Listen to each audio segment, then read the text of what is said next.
Welcome to our channel. Today we how to scale your business with Coursera step by step clearly. Begin by assessing your current business needs and goals. Identify the skills gaps within your team that can affect growth. Explore Coursera's wide range of courses related to your industry. Create a list of courses that align with your specific business objectives.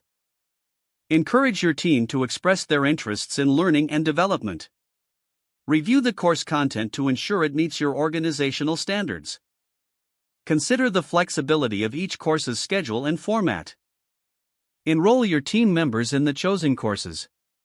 Set clear expectations for course completion and application of learned skills. Integrate new skills into daily operations to enhance productivity. Monitor progress and provide support throughout the learning process. Organize regular check-ins to discuss insights and applications of knowledge gained. Collect feedback from your team about the course effectiveness. Evaluate how the newly acquired skills are impacting your business outcomes. Adjust your training strategy based on feedback and business evolution. Continue to leverage Coursera for ongoing learning and growth.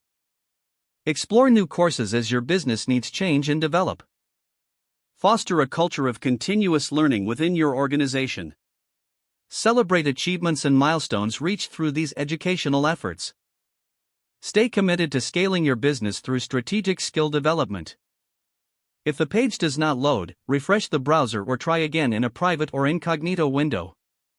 Make sure you are using the correct email address, then retype it carefully to avoid small typos. If your password is not accepted, use the reset option and create a new strong password you can remember.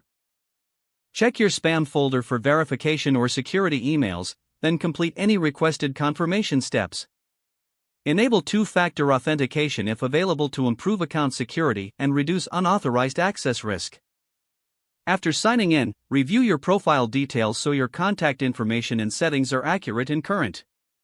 If you see an error message, note it down and try again after restarting your device and internet connection. Log out when you finish, especially on shared devices, to keep your account and payment information secure.